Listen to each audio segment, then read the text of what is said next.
So ayun, it was really more of pressure also, and also with my coworkers. Then I'm so excited to work with them. So ayun, thank you so much. Thank you for that. Next up, for Ivan Lim. Hi.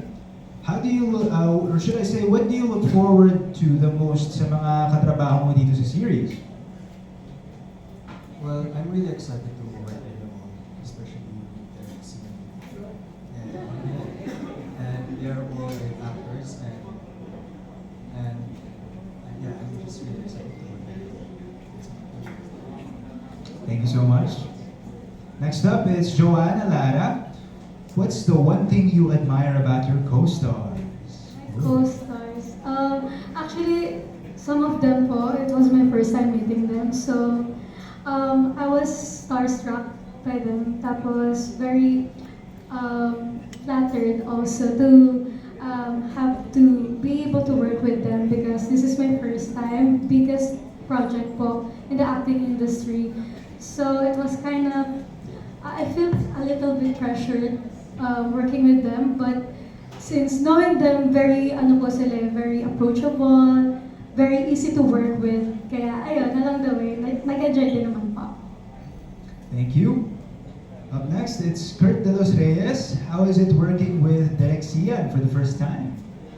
First time ko po maka-work si Derek Sian, and ano po kami, yung sa audition pa lang po, make sure niya po na comfortable po kami sa kanya, and wala po kaming dapat ikatakot. And nung sa ano po, nung test na po kami, ayun po, ginaguide niya po kami, and he makes sure po na we feel comfortable po with them and to all the production po. And excited po ako sa future na mga mag-taping, ganyan po. Sweet. Maalaga talaga si Derek Sian. Love to hear that. Now the man of the hour, Mr. Dylan Menor. Hi, Dylan. Hello, brother. Hi, brother. Can you tell us a bit about your character at kung paano mo siya nare-relate sa totoong buhay mo? Oh, okay, wow.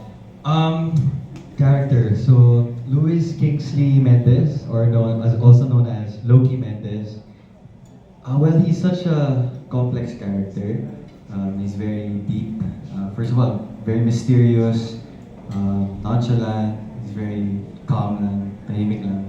Pero at the same time, he's also very intelligent, especially when it comes to doing investigations. At madaming investigations ang gagawin natin for this project, Loki.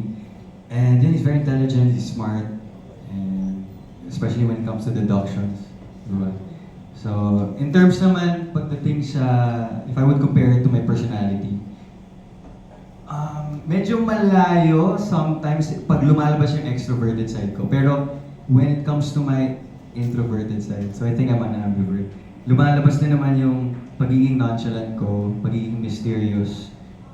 Kasi I feel like some of us naman siguro, we sometimes feel na we want to be alone, or we want peace, we want quiet. So, yun siguro yung mga konting similarities namin. And yun yung pwede kong paghugutan sa character ko para mas mabigyan ko ng justice and ma-portray ko ng maayos si Loki Mendez. And it's, mention ko lang yung, syempre yung Seducing Trip Palma. So, very thankful ako sa Viva for giving me this opportunity and sa Signal, sa TV5. So, very different si Trip Palma kay Loki Mendez. So, grabe yung contrast. And it's gonna be a challenge. It's gonna be a good challenge for me, especially pagdating sa acting. So, yeah, I'm very thankful kay Direk sa guidance. Thank you sa mga workshops natin, lahat ng advices mo. And of course, kay Sir Ring, ako si Ibarra. Palakpakan sa story niya. Napakaganda. And ayun, so yun yung contrast ng character and personality ko. Yeah. Thank you, Dylan. Incredibly well said and well put. Right next to him is Mr. Marco Gallo. Everybody, round of applause naman dyan. Marco, this next question is for you, buddy.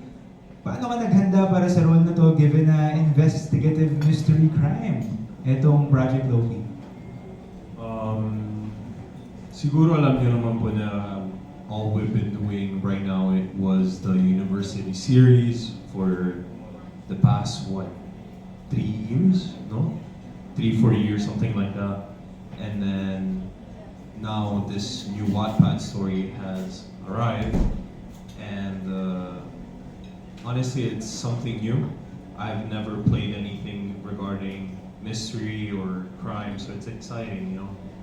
And I'm intrigued if I'm gonna be, you know, how do you explain this? Like, I'm excited to do it, but then I'm scared at the same time because it's something new, you know. And so you're like dipping your feet into new waters, and hopefully on set we're gonna be able to do it. Yep. Thank you for that. Yes, round of applause for Mr. Marco. Now for Jada. Hi, Jada. Grabe naman yun. The screams are deafening. Dito sa Viva Cafe, thank you for that. We appreciate the love. Now for Jada. How did Direk Cian help you understand your character better? Very, very nice question. Well, for starters, I'll say it once and I'll say it again. Napakaswerte po namin as a cast of Project Loki to have Cian Lim as a director, but also, you know, his background as an actor. Napaka-blessed po kami that we have somebody who really understands us and our process so well. And I just want to take this opportunity, Direk. Thank you so much for how generous you are and sa lahat ng effort mo ngayon pa lang to really make this project what it needs to be.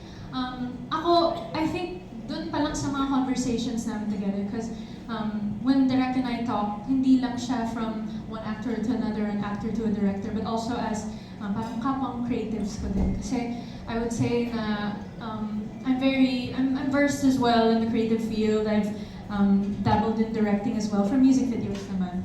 But in this particular scenario, we're also talking about the soundtrack of this project. We've been collaborating on that, and ako din from the soundtrack and music standpoint, gusto ko din talaga makuha yung insight niya in making songs that will fit his vision for this. So, ayun, I think through those conversations, mas lalo ko pang naintindihan si Dory. I think nung unang palang, direct, yung unang Zoom nating dalawa before I started writing songs for the soundtrack of this project, I asked you immediately, ano ba yung vision ni Dorelai sa eyes mo? And I think that was really helpful for me, not only just as an actor, but as a creative as well. So, yun, super big props. I think every workshop, every conversation I have with Direk Cian is so enriching for me.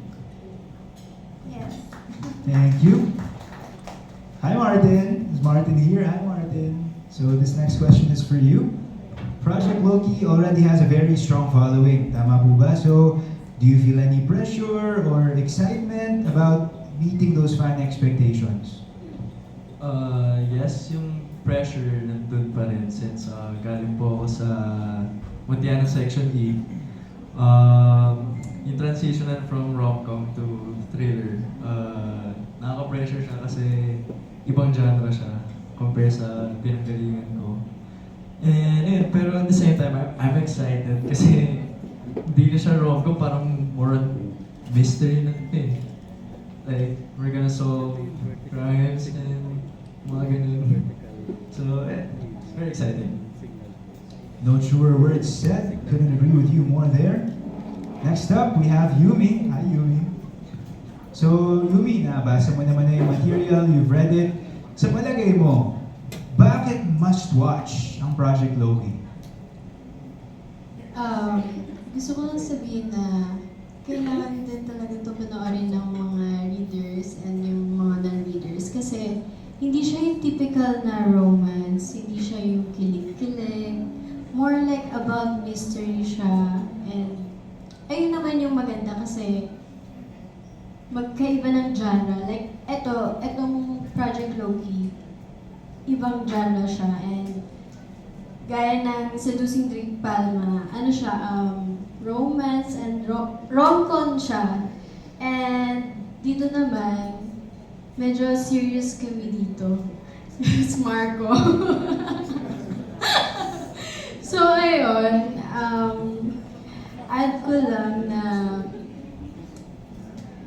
I don't play games. I don't play nice here. You will love me and hate me and love me again. But one thing's for sure, you will never forget me here. Aww! Ayun lang. Maraming salamat po.